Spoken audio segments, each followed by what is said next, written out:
Então, boa noite a todos. Agradecemos ao Mestre Jesus pela oportunidade de estarmos aqui todos reunidos.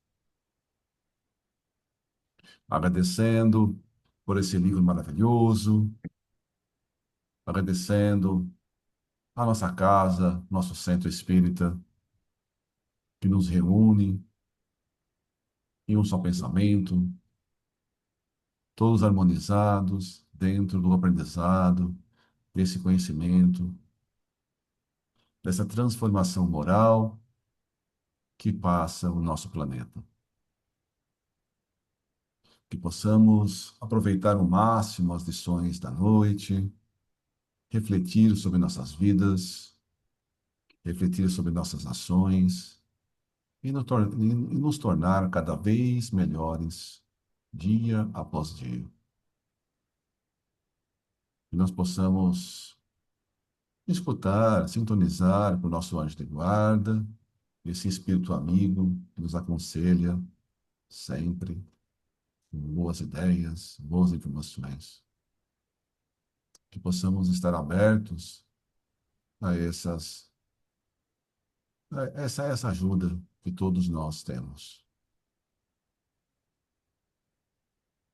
E para iniciar, dizemos: Pai nosso que estais nos céus, santificado seja o vosso bendito nome. Venha a nós o vosso reino. Seja feita a vossa vontade, assim na terra como nos céus. O pão nosso de cada dia, dai-nos hoje e sempre, Senhor.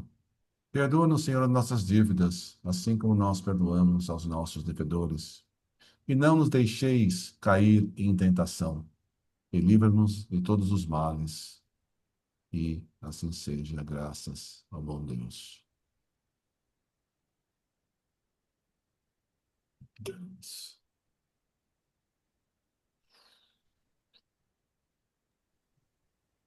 Muito bem, o Evangelho foi aberto no capítulo. Capítulo 12. Amai os vossos inimigos. E a lição é o item 5. É uma mensagem de Agostinho, que é uma sequência, deixa eu ver, do duelo.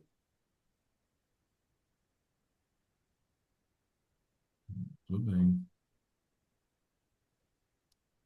Amar os nossos inimigos. Tranquilo. Item 15. Item 15. Então, hoje a gente vai iniciar pelo capítulo 12, no livro No Rumo do Mundo de Regeneração, aprofundando experiências.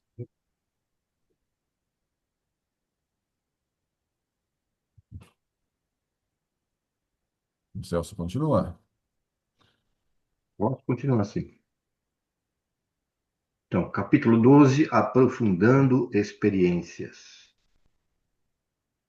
O irmão Gumercindo dedicava-se ao trabalho na instituição com um devotamento invulgar. Casado e pai, enfrentava dificuldades conjugais na intimidade da família. A esposa, facilmente influenciável pelos espíritos e rebelde às diretrizes do espiritismo, criava-lhe muitos problemas, que mais o empurravam para o formoso refúgio espiritual da instituição. Os filhos, por sua vez, recebiam mais influência da genitora, porque o pai era funcionário público e o seu tempo era muito dividido entre os deveres remunerados e a obra social e espiritismo. A princípio, intentara muito em conduzir as crianças à evangelização, mas sempre encontrou resistência e dificuldades com a esposa, que se dizia vinculada a outra religião, embora não a professasse na conduta, como normalmente ocorre. Pode-se perceber que o quadro para perturbações estava muito bem organizado.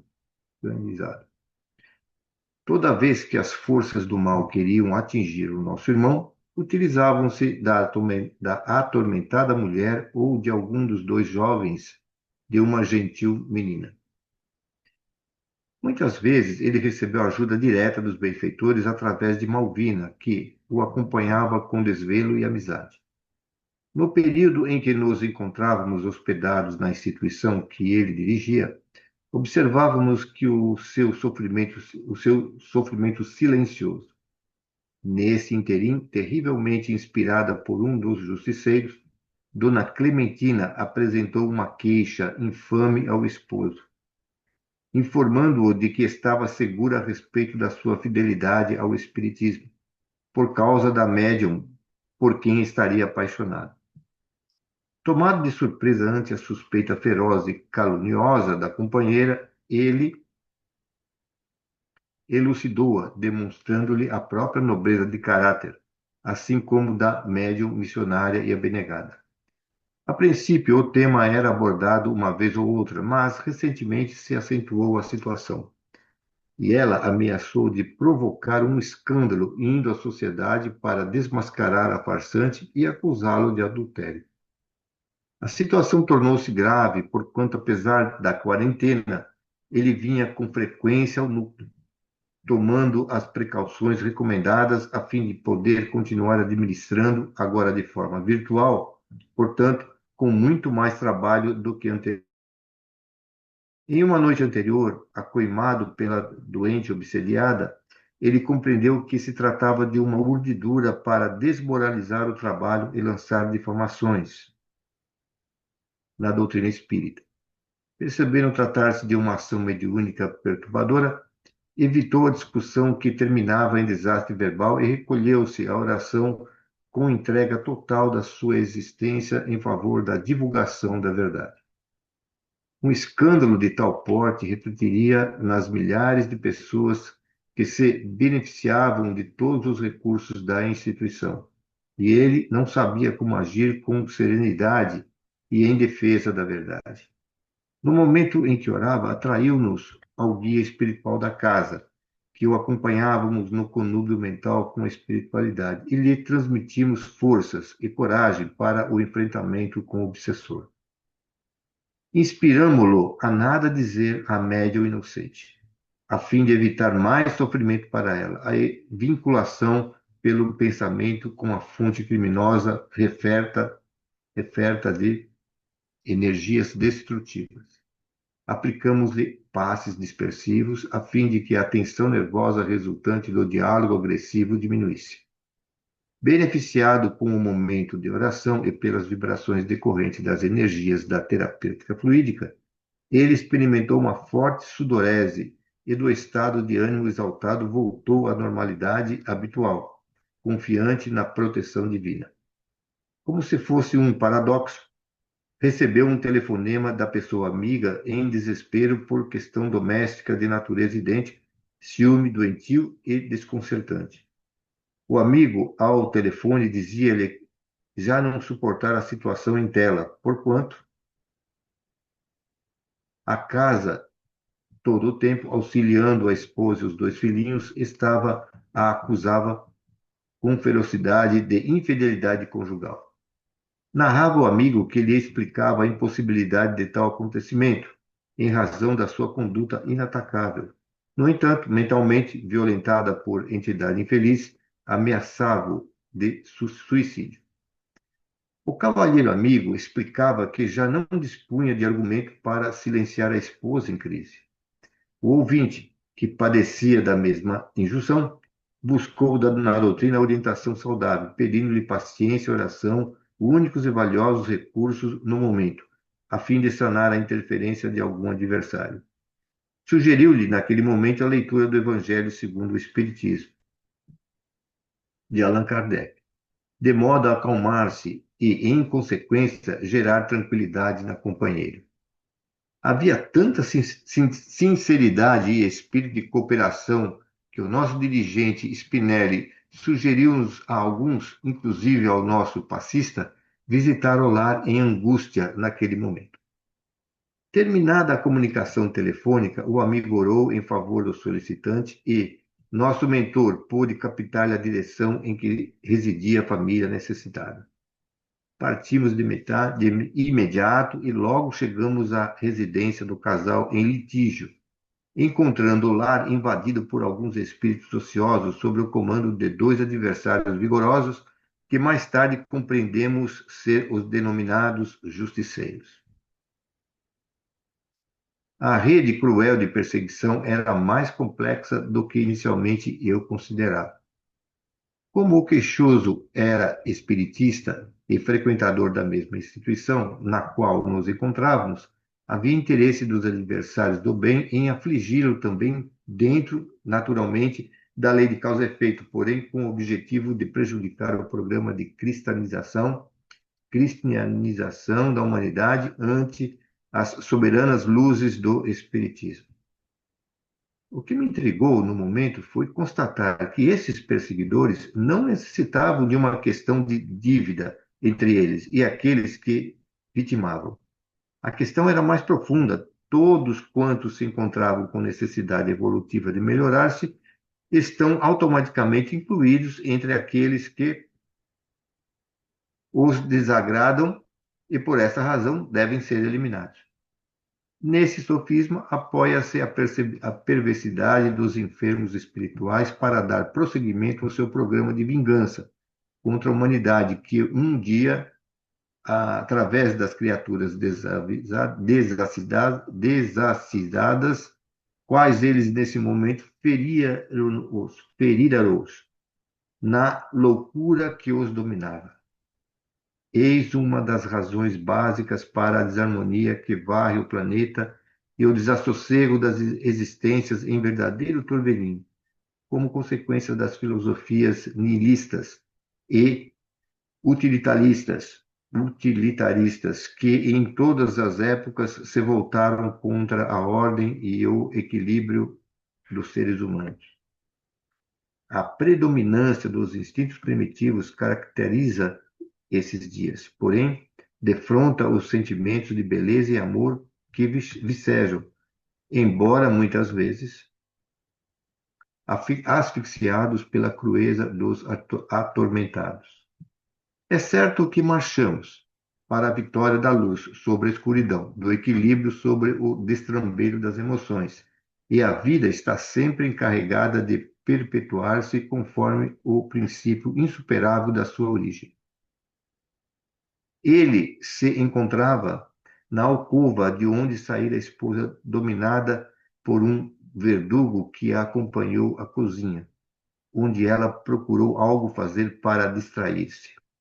A indução mental continuava empurrando-a para o prosseguimento da discussão com vista à possível agressão física. Spinelli solicitou mentalmente a Cláudio para que a socorresse com um passe especial, a fim de afastar o vingador. Ao mesmo tempo que o amigo se lhe acercou da aura carregada de energia escura e pensamentos grosseiros, os fluidos dele começaram a diluir a nuvem mental que aturdia e conduziu-a ao quarto, onde se encontrava o esposo em lágrimas de agonia. Também se viciado por outro perverso vingador ante a zombaria dos circunstantes, de muito baixa vibração moral. Eurípides pôs-se a orar em altas vozes, que foram ouvidas pelos circunstantes desencarnados, e também ergueu as mãos em apoio ao passista. E luzes retilantes saíram pelos seus dedos, que passaram a envolver o casal e atingir os seus perseguidores, que logo se deslocaram das vítimas, gritando com ferocidade e ameaçando-nos com expressões vis e coléricas. Os benfeitores continuaram como se nada tivesse acontecido, e alguns minutos após, respirava-se na habitação outra psicosfera. E o casal abraçado em lágrimas de reconciliação. A senhora, recuperada momentaneamente, procurava justificar-se das demoradas cenas daquela manhã, enquanto o marido, calmo, acariciava, rogando-lhe que esquecesse e orasse com ele, agradecendo a Deus o bem-estar que subitamente os acometera, como se fora um milagre.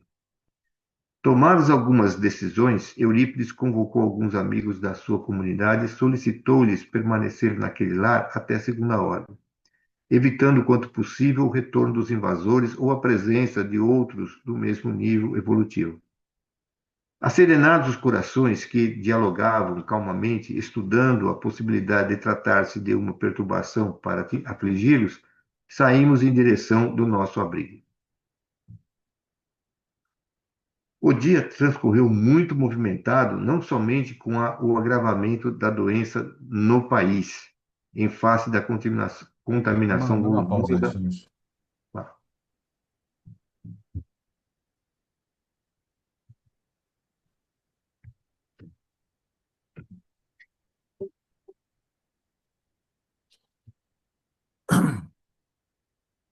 Então, aí ele está falando de obsessão. Em termos de obsessão, existem vários tipos de obsessões e várias gradações. Então, alguns tipos de obsessão são obsessões pessoais. Então, a gente fez algo contra alguém, a gente ofendeu uma pessoa, traiu, matou, pode ter feito muitas bobagens nessa ou em outras vidas. E essa pessoa ou essas pessoas resolvem se vingar de ódio. Então, uma coisa é obsessão pessoal. Outra coisa que a gente está discutindo no texto é uma obsessão pela uma causa. Não é, eles não estão obsediando as pessoas aí porque eles têm algum problema pessoal com elas, mas eles querem evitar o desenvolvimento da doutrina espírita. Então, eles estão perseguindo as pessoas por causa da doutrina. E como a gente já leu e viu em vários outros livros, às vezes eles tentam a perseguição na pessoa A, e a pessoa A está bem, está equilibrada, aí eles tentam obsidiar a pessoa vinculada a essa pessoa. É o caso aí, né? Tá o presidente da casa, está indo sempre, tem a proteção dele, tem os seus pensamentos, e como não consegue perturbar ele, acaba perturbando a esposa para a esposa, sim, perturbar ele. A gente já viu casos que é o contrário. A esposa está bem equilibrada e perturba o marido perturbar a esposa. Mas aí, tanto faz, né? Então, o que a gente tem que fazer é, a gente está lendo, a gente está estudando, a gente está refletindo sobre nossas consciências, sobre nossos atos. Então, se uma pessoa nos agride sem nenhum sentido, sem nenhuma, muitas vezes, né? A pessoa vai te falar, aí você vai retrucar, não vai adiantar nada. Então você tem que pensar quando vale a pena falar e quando vale a pena calar-se. Isso é uma coisa complexa. Às vezes é mais corajoso você ficar quieto do que você responder. Então a gente tem que refletir muito bem como agir. Eu falo ou eu me calo? Isso é uma coisa que a gente tem que refletir situação a situação.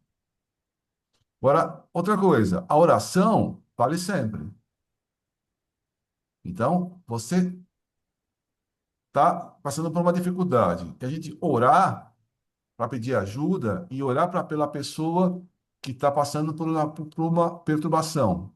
E orar pelos espíritos que estão fazendo essa perturbação, isso ajuda sempre, como está descrito no texto. Existia lá dois casais com o mesmo problema. E em cima da ajuda, né, da oração, você se conecta e você pede essa ajuda. E essa ajuda vem, né? Então você tem que pedir e vai receber ajuda. Você tem que ser firme nessa oração e manter essa oração para poder continuar em frente. E às vezes você está numa posição que perturba. Então, às vezes, a obsessão é pessoal, às vezes a obsessão é pelo grupo, ou do que o grupo está fazendo, do grupo está desempenhando. Então, a gente tem que estar sempre equilibrado para saber isso e manter a vibração. Para a gente também não ser influenciado. A gente está bem para tentar pedir ajuda para a pessoa do nosso lado e os espíritos ao nosso redor.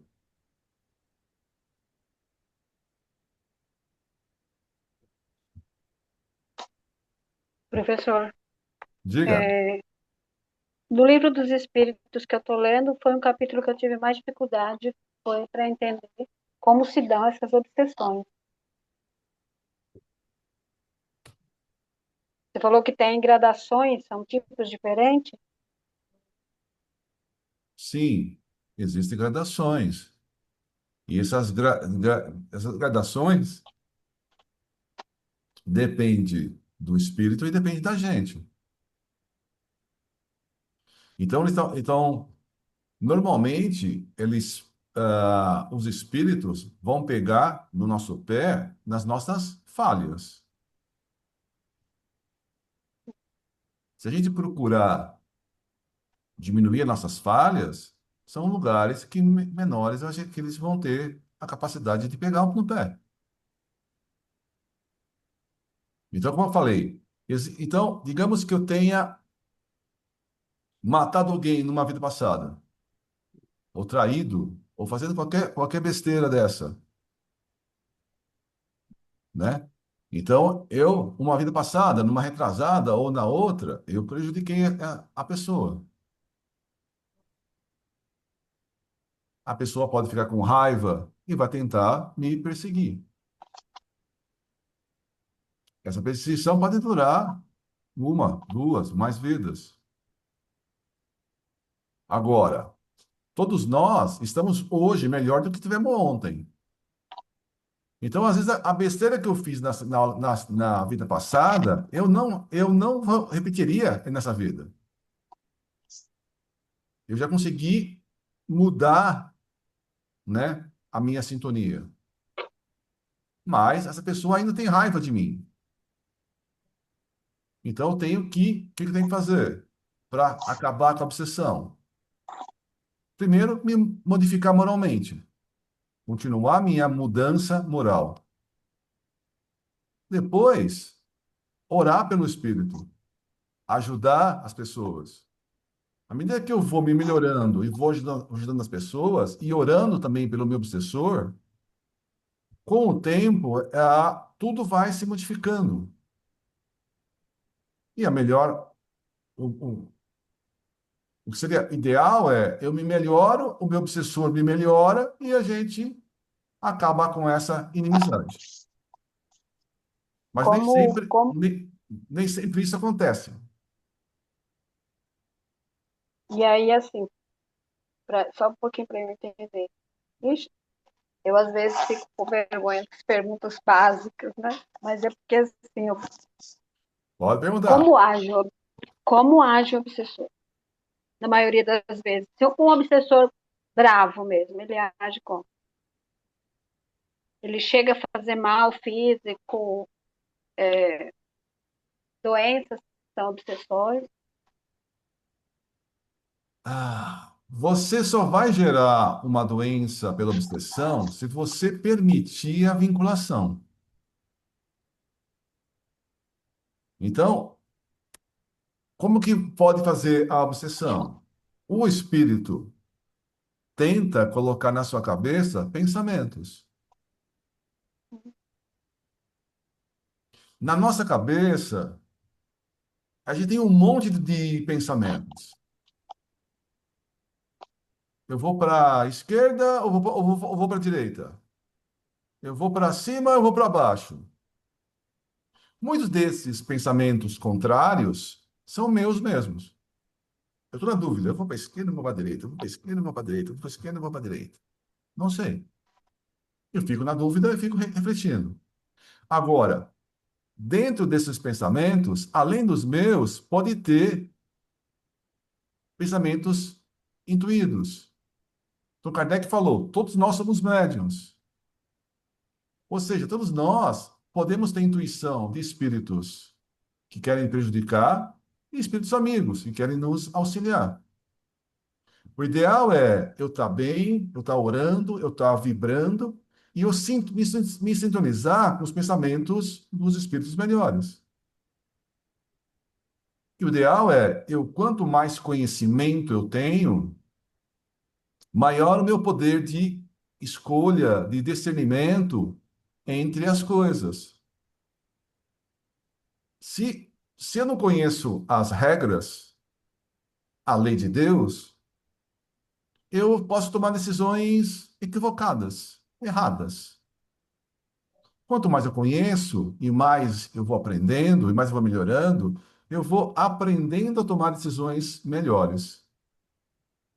Agora, então o Espírito coloca lá na sua cabeça: ah, você não vale nada. Você devia se matar. Essa vida, não, ninguém gosta de você, não.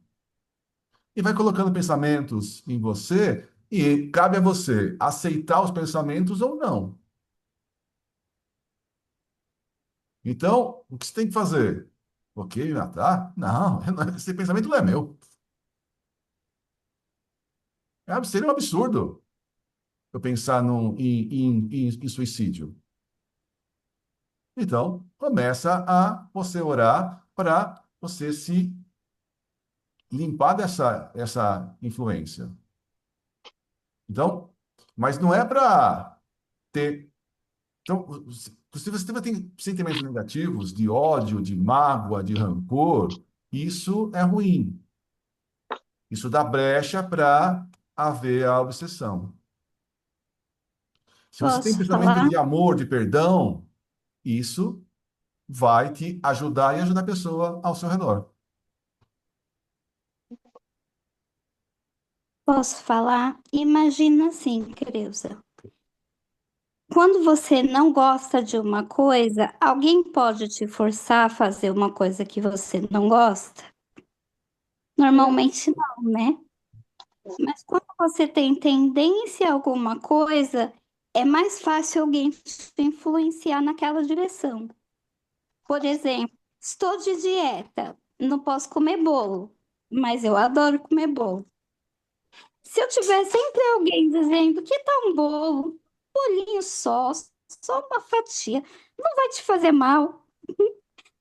Só que imagina isso 24 horas por dia em todos os seus momentos, entendeu? Não é mais fácil de te influenciar. Por isso que quando dentro do espiritismo a gente escuta que a gente tem que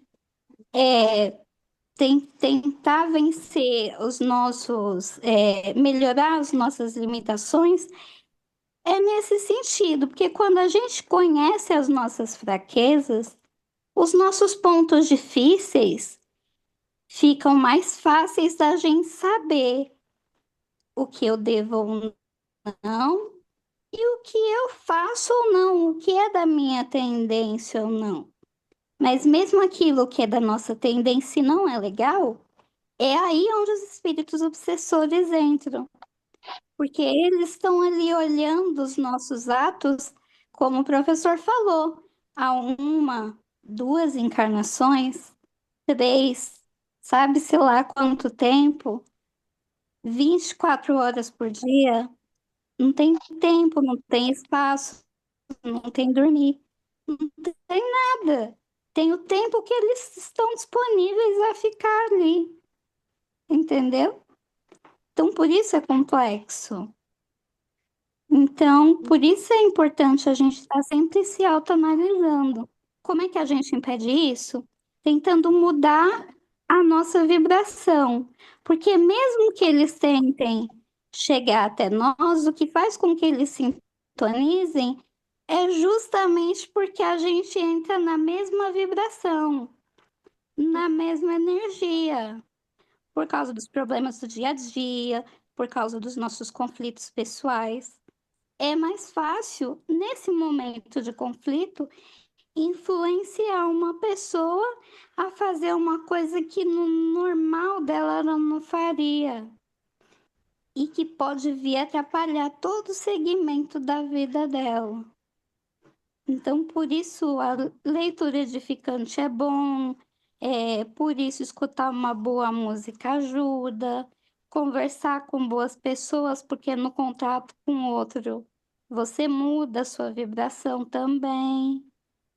É fácil? De forma nenhuma, não é fácil.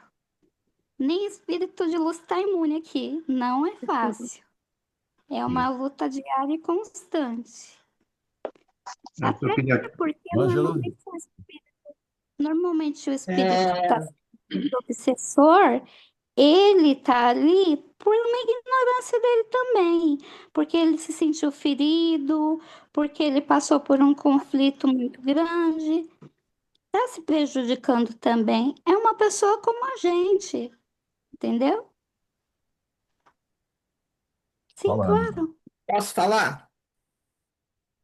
Complementando isso que o Lourenço já falou e a Andressa acabou de falar, e a pergunta também sobre as doenças, Creuza, é possível sim criar uma doença a partir dessa obsessão. Como?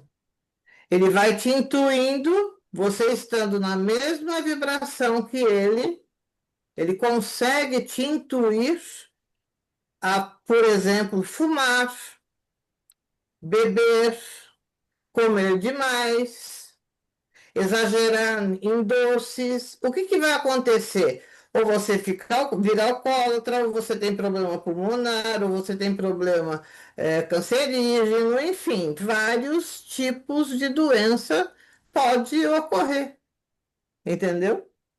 Mas tudo Depressão, isso sendo influenciado por esse obsessor, mas através de você também. Se você não se corrige moralmente falando, você vai estar vai entrar na conversa dele e, sem notar, você já está exagerando. Sim, Entendeu? sim, entendi. É isso aí.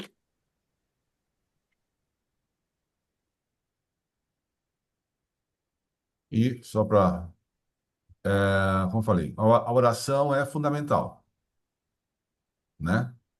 E o tratamento. Então, você pega uns livros, por exemplo, tem um livro do André Luiz que uma menina está,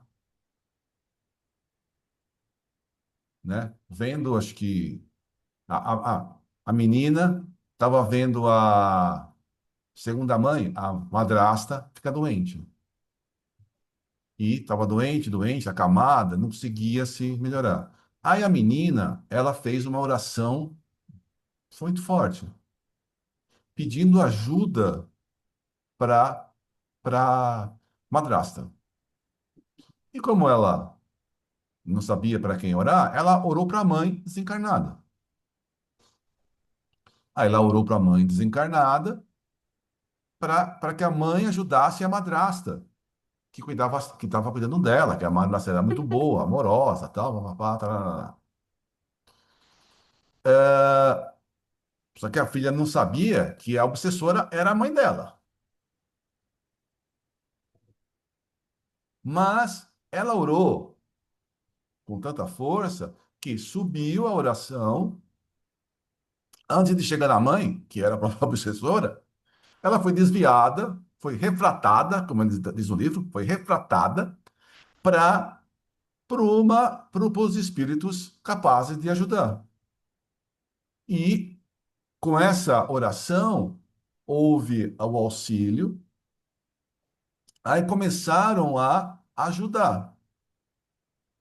Para ajudar a madrasta, eles foram trabalhando com a mãe, que era obsessora. E ela foi sendo orientada, foi esclarecida, foi tratada, né? Foi ajudada, até que ela percebeu que a madrasta estava cuidando da filha dela. Ela tinha ciúme por causa do marido e tantas outras coisas. Mas ela foi percebendo, ela foi mudando o pensamento, né? Foram ajudando ela, a obsessora, para que ela entendesse que a madrasta é uma pessoa que estava querendo auxiliar e estava cuidando da filha. Até que a madrasta cai, a mãe cai em si, muda de pensamento e começa a, em vez de prejudicar, a ajudar a segunda mãe, a madrasta. E ela se recupera a partir de uma oração da menina. Então, a oração vai como está aqui no texto. Você ora e os espíritos você mantendo em vibração, você acaba canalizando, permitindo essa ajuda. E essa ajuda, né, esse tratamento, essa melhoria, vai acontecendo aos poucos, né? O que eu não posso fazer é, eu fiz besteira durante muito tempo, aí uma oração as coisas totalmente se melhoram. Na verdade, eu tenho que manter assim, minha vibração, a minha oração, e as coisas vão se amenizando aos poucos, e vai se resolvendo. Era isso que eu ia dizer agora, dessa lição. A oração dele foi tão forte, tão bem intencionada, que aqueles espíritos que estavam junto dele, ajudando, se compadeceram um do outro e foram lá também. Mas isso porque a oração saiu do coração dele, ele pediu e chegou no coração daqueles que estavam ajudando. Isso é muito importante, né? Que a gente tem que fazer uma oração com certeza daquilo que está fazendo, querendo realmente aquilo e entendendo como se dá. Por isso que é importante a gente estudar, que aí a gente vê que não é um milagre. É lindo de ver como as coisas se dão. E é assim que se dão, sempre. E graças a Deus por isso, né?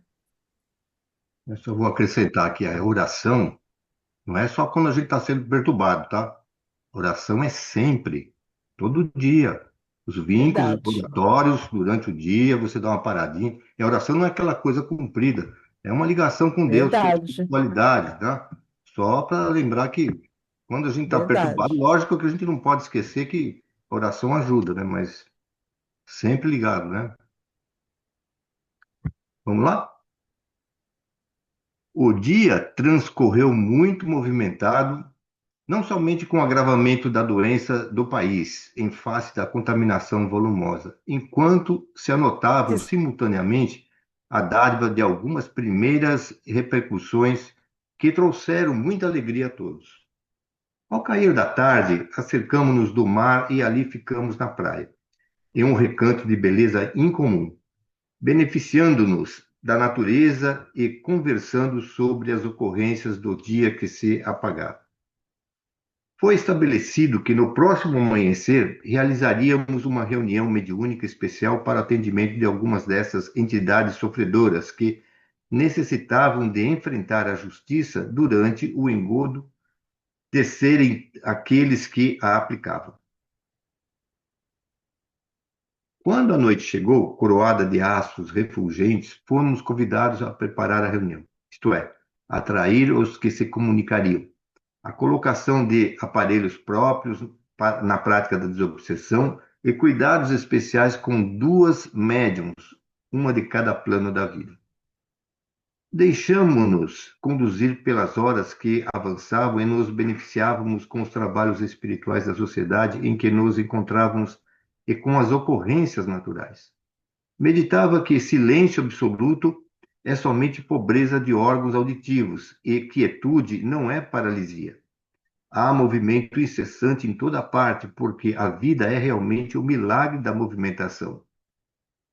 Lentamente e com segurança, a noite avançou, e os primeiros minutos do amanhecer estávamos todos na sala mediúnica, enquanto os trabalhadores espirituais da instituição, solicitados pelo nosso mentor, organizavam os atendimentos e recebiam os convidados, inclusive os irmãos Gumercindo e o confrade que lhe pedira socorro. Dona Clementina, Malvina, que foram despertando suavemente com lucidez relativa ao estado evolutivo de cada qual, todos assessorados e bem assistidos. Aproximadamente a 1 hora da madrugada, Spinelli deu início à reunião, solicitando a Eurípides que procedesse à súplica aos céus em favor do labor de socorro aos deambulantes da terra. O apóstolo sacramentano, com a voz doce e mansa que o caracterizava, suplicou a ajuda do Senhor dos mundos, depois a Mãe Santíssima e, por fim, a Jesus, o Mestre todo amor, para que abençoassem o esforço de todos em favor da harmonia e do progresso das almas e da humanidade. Ouvíamos suave melodia que bailava no ar entre as vibrações de paz e ternura que nos comoviam. Quando escutamos vozes exaltadas e movimentação inusual na sala. Estavam entrando algumas entidades infelizes trazidas pelos encarregados de conduzi-las. Uma delas chamou-me mais atenção porque se tratava de um anão, cujo semblante estava marcado por um rancor indisfarçável e lutava bravamente para desvencilhar-se dos fluidos que o conduziam na direção de Malvina. Subitamente, sentindo a presença do espírito rebelde no seu campo áureo, a médium começou a agitar-se, movendo os braços especialmente e a cabeça, em atitude de defesa, quando então explodiu com uma voz rufenta e agressiva. Trata-se de ultraje e armadilha com que se pretende esmagar-me. Não estou aqui por vontade própria e não posso admitir essa violência contra o meu livre arbítrio. Eurípides, que se postara ao lado da médium e vitalizava com o pensamento rico de amor, respondeu ao comunicante: você tem alguma razão em reagir dessa forma, exatamente porque tem sido assim que você se utiliza para afligir aqueles que persegue. Não lhes respeita o livre-arbítrio e, através dos artefatos diversificados, crucifica as suas vítimas. Não vejo por que você se atreve a tomar a defesa de infelizes cujas existências atuais não dão ideia dos verdugos que são esses indivíduos que estão sob os nossos cuidados. Ninguém tem o direito de realizar cobranças espirituais como se a vida estivesse sujeita às paixões de cada criatura. O universo tem as suas leis vigorosas e dispõe de recursos para tudo regularizar sem a intromissão dos sentimentos humanos. Mas desejo recebê-lo com prazer e explicar que não se trata de uma violência à maneira como o trouxemos para este salutar diálogo.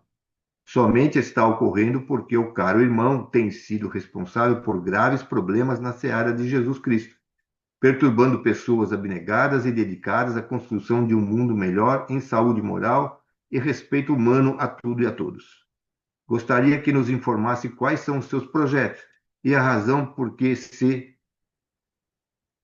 levanta em nome da divina justiça para regularizar questões que permanecem à vida e que, por si mesmas, na decorrência do tempo passado, já mereceram necessárias correções. Você o diz, respondeu iracundo, porque não se padeceu da crueza qual aconteceu entre mim e o seu protegido, esse miserável criminoso. Tenho vivido em situação de nanismo desde há muito e odeio a situação há muitos séculos. Chegou a minha hora de cobrança junto aos infames que me desgraçaram a existência. À medida que falava, exudava um odor pútreo que empestava o ambiente e chorava em convulsão de ódio, esmurrando o ar e deixando-se consumir em desespero. O benfeitor, sumamente compadecido, informou-lhe: o sofrimento é um processo de difícil purificação das misérias morais, a fim de que o espírito consiga recuperar a pureza inicial e para a qual está destinado. Certamente razões que o irmão não considera geraram a necessidade do suplício para o seu autoencontro, o despertar do tesouro da consciência. Ninguém pode, no entanto, ser o cobrador das falhas e desgraças alheias, incidindo sempre em gravames para o futuro, como no caso em tela. O casal, sobre sua aguda perseguição, está inscrito nos códigos soberanos como devedor, e o tempo dispõe dos instrumentos próprios para o restabelecimento do equilíbrio e da edificação do bem. Se você pensa que poderá afligi-los e assim vingar-se, passado o momento da derrota de ambos, como você sentirá? Que fará após vê-los tombar no vale terrível da amargura?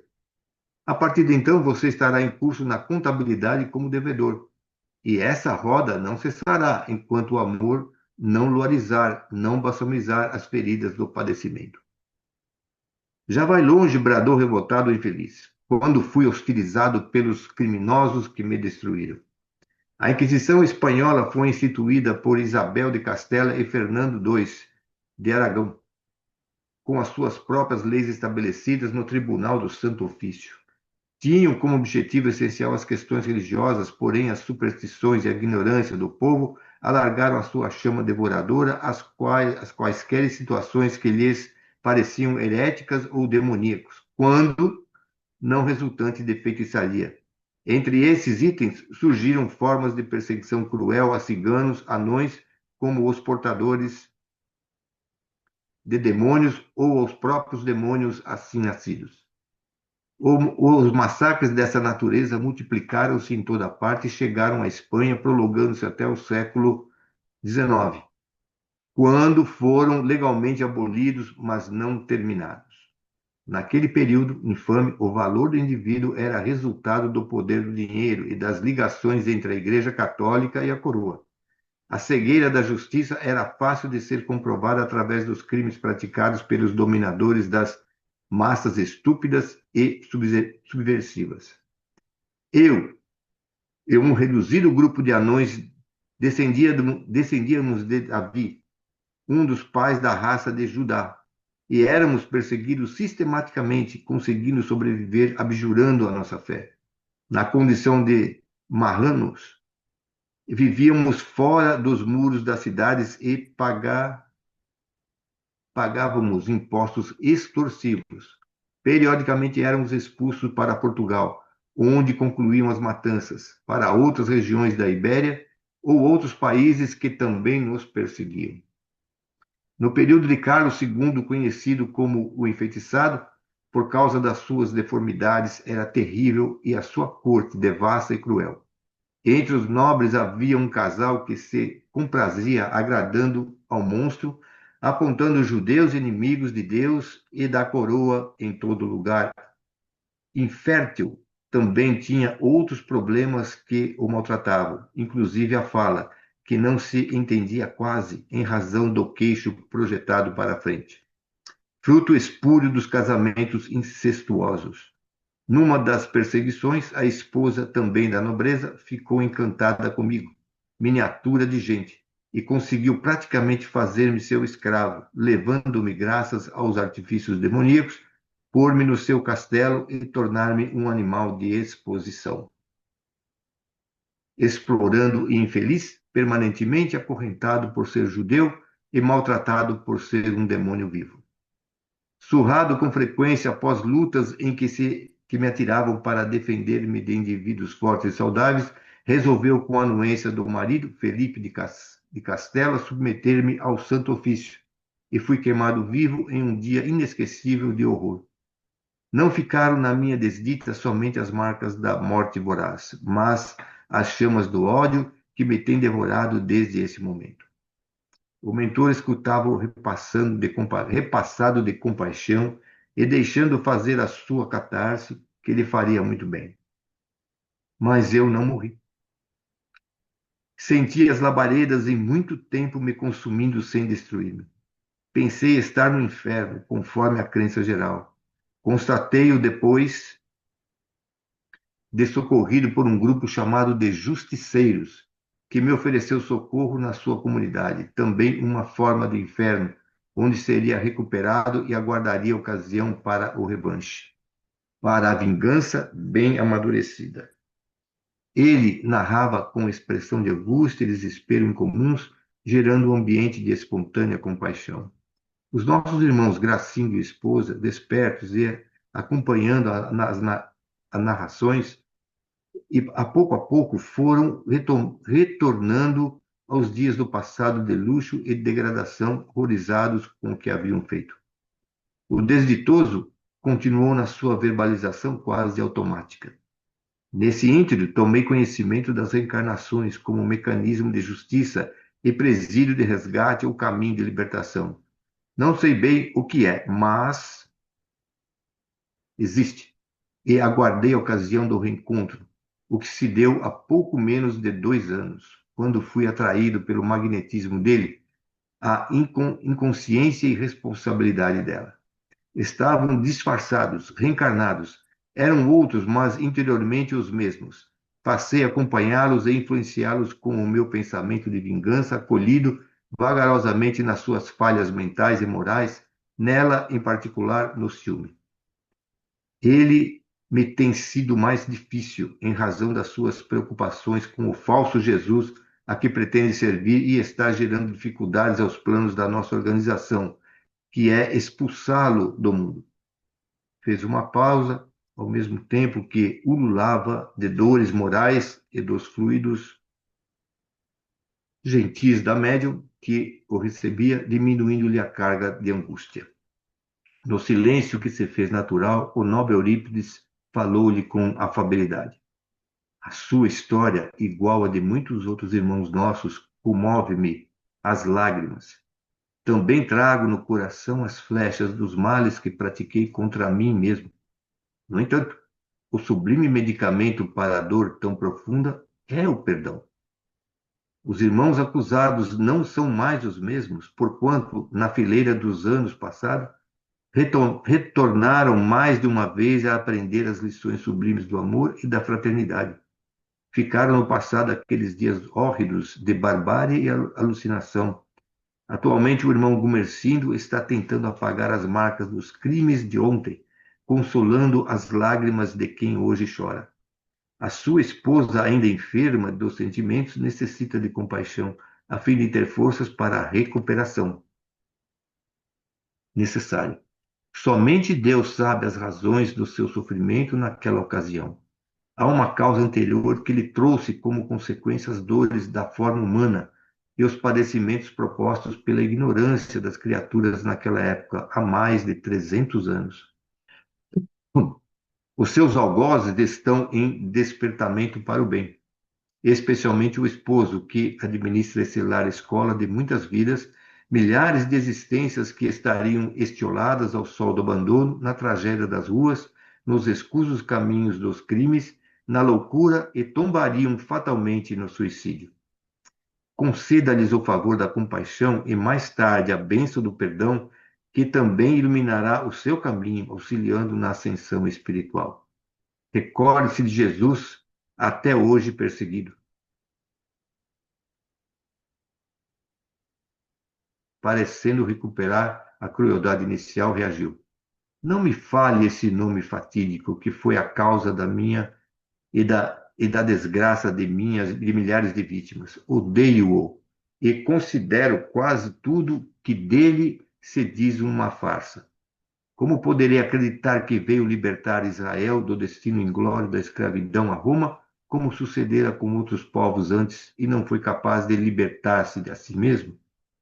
A sua convivência era com os depravados, os criminosos e viciados, em detrimento dos que se legislava no templo dedicado a Salomão e se cultuava nos estudos dos profetas e da lei antiga.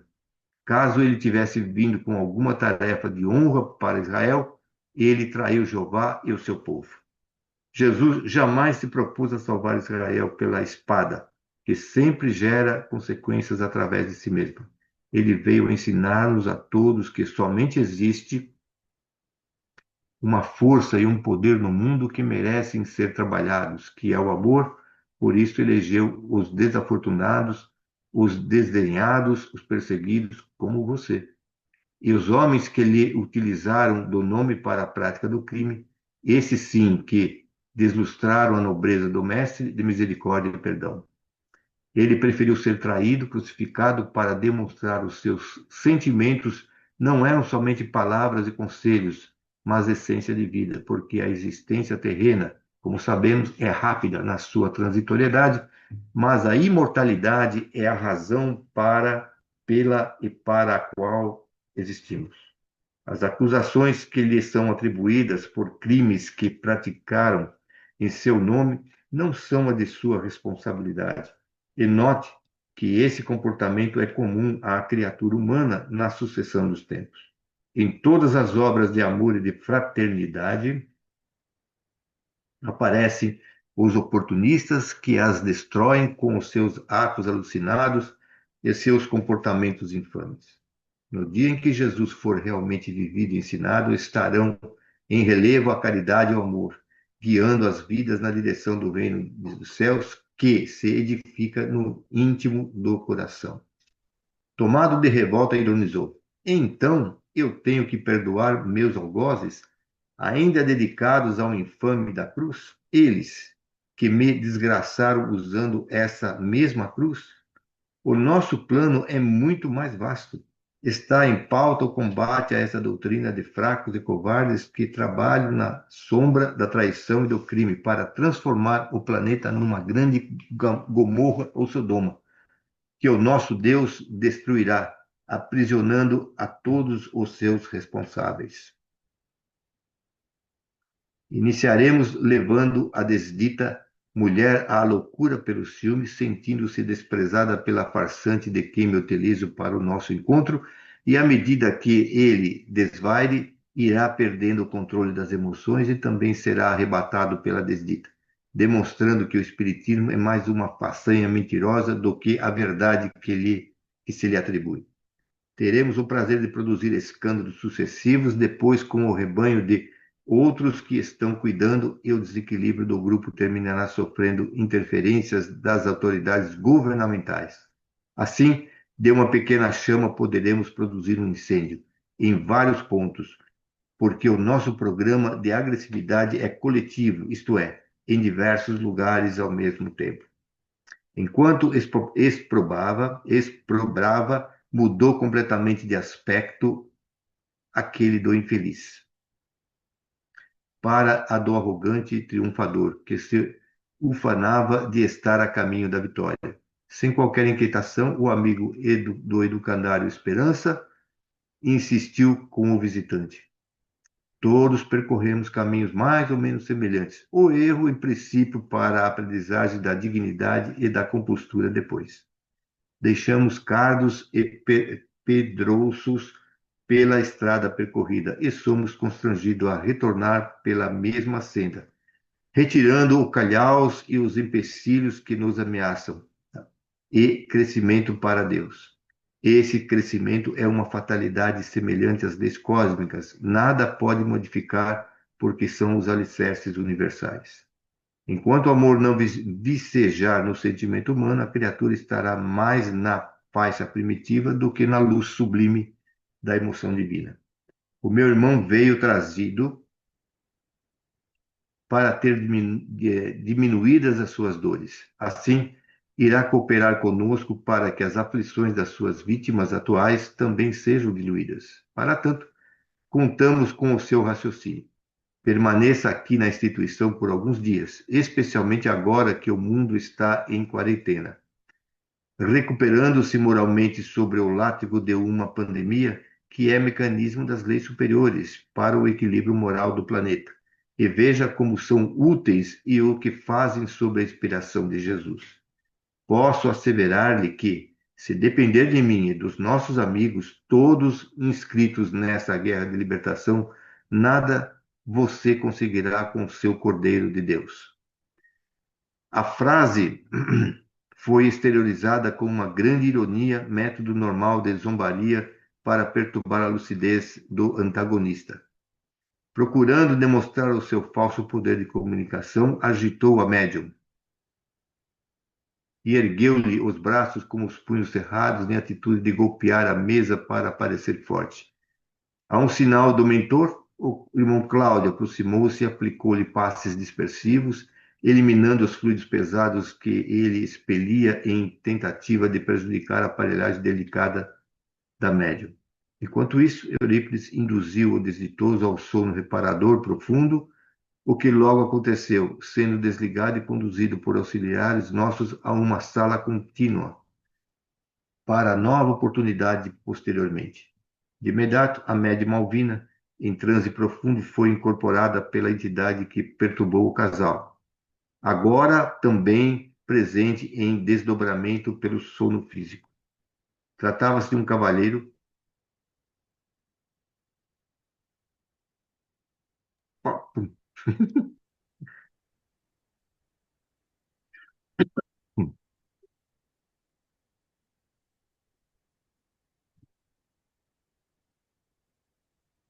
Então, aí ele acaba relatando, né, uma coisa que ele acaba mostrando. Então, começando de novo. É descrito uma reunião mediúnica. Essa reunião mediúnica que a gente faz nas nossas casas, na nossa casa, nas quartas e quintas-feiras, é através de médiuns encarnados acordados.